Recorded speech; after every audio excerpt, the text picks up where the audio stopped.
দর্শক, আমাদের বাচ্চাগুলো যখন পেট ভরে ভাত খায় তখন আমাদের মায়েদের চোখে মুখে মনে খুব সুন্দর একটা শান্তি অনুভব হয়। তো আজকে সেরকমই একটা রেসিপি তোমাদের সঙ্গে শেয়ার করব, যেটা খুব বাচ্চারা মজা করে খাবে এবং অনেকটাই পুষ্টি পাবে। তো তার জন্য আমি কিছুটা পরিমাণে মুসুর ডাল নিয়েছি, আর মুসুর ডালটা আমি 15 থেকে 20 মিনিট আগে ভিজিয়ে রেখেছি। আর ভিজিয়ে রাখার কারণে মুসুর ডালটা কিন্তু ফুলে উঠেছে এবং ফেটে গেছে, অর্থাৎ মুখটা করে ফেটে গেছে। তো এবারে চলে আসলাম সরাসরি চুলায়। ভিজিয়ে রাখা মুসুর ডালটা আমি চুলাতে দিয়ে দিলাম।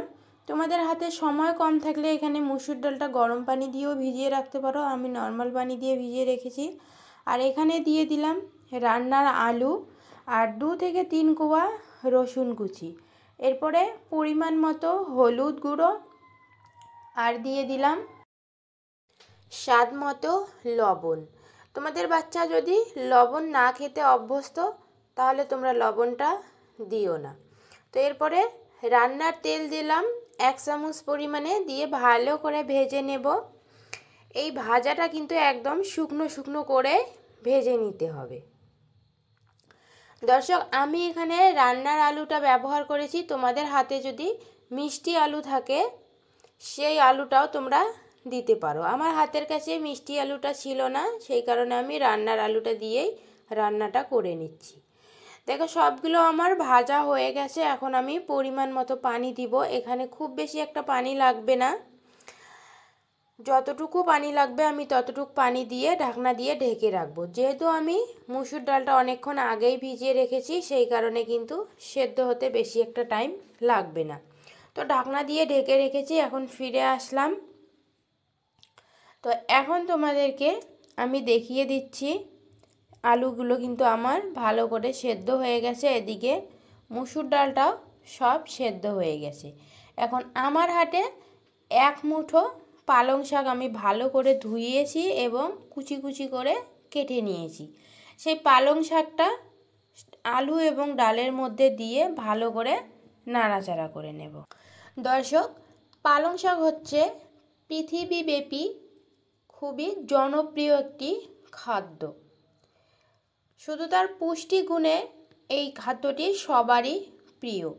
তো ঢাকনা দিয়ে পালং শাকটাকে আমি ঢেকে দিয়েছি, আর এর মধ্যে দেখতে পাচ্ছ শাক দিয়ে আমার কতটা পরিমাণে পানি বেরিয়ে গেছে। এই পানিটাকে আমি শুকনো শুকনো করে ভেজে নেব। পালং শাকে রয়েছে কার্বোহাইড্রেট, ফসফরাস, আয়রন।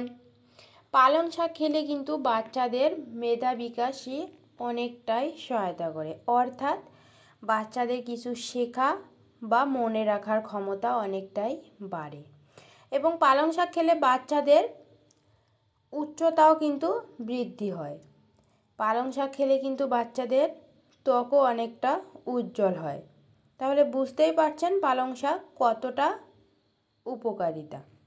আর পালং শাকটা আমি যেভাবে রান্না করেছি এটা খেতে যতটা টেস্টি ঠিক ততটাই পুষ্টিতে ভরপুর। তো শাকের পানিটা আমি ডালের মধ্যে শুকিয়ে নিয়েছি। এখন এগুলো নামিয়ে নিলাম। এখন আমি এখানে দেব ফোড়ন।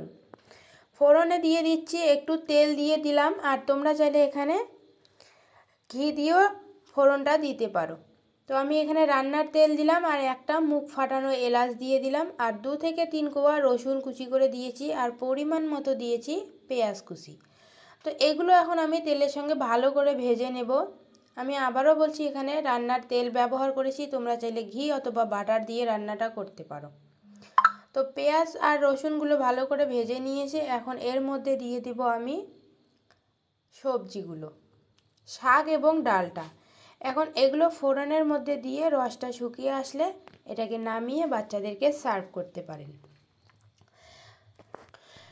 তোমাদের বাচ্চা যদি একটু ঝোল খেতে পছন্দ করে তাহলে এটা একটু ঝোল অবস্থায় নামিয়ে নেবে। আর আমার মেয়ে যেহেতু একটু ঝোল খাবারটা বেশি পছন্দ করে না, ও খুব শুকনো শুকনো খাবারটাই পছন্দ করে, তাই আমি ওর জন্য এইরকম শুকনো শুকনো করেই নামিয়ে নিচ্ছি। এই খাবারটা যতটাই টেস্টি ততটাই পুষ্টিতে ভরপুর। শুধু আমার মেয়ে নয়, আমার মেয়ের সাথে সাথে এই খাবারটা আমিও খাই।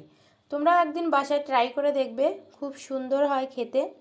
তো এটাকে আমি নামিয়ে নিচ্ছি। এখন এই খাবারটা তোমরা চাইলে সকালে ভাত দিয়ে দিতে পারো, দুপুরে ভাত দিয়ে দিতে পারো, কিংবা রাতের ভাতের প্রধান খাবার হিসাবে দিতে পারো।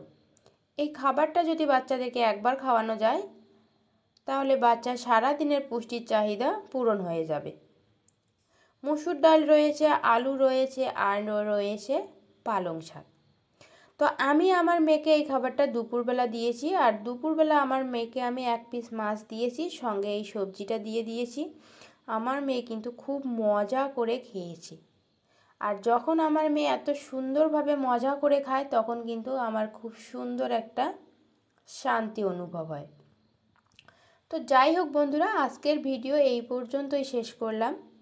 দেখা হবে পরের ভিডিওতে। আমার ভিডিওতে যদি কোনো জায়গায় ভালো লেগে থাকে, একটা লাইক করে আমাকে উৎসাহিত করবেন। আর যদি চ্যানেলটা সাবস্ক্রাইব করে না থাকো, তাহলে চ্যানেলটা সাবস্ক্রাইব করে আমার বন্ধু হয়ে পাশে থাকবেন। ধন্যবাদ।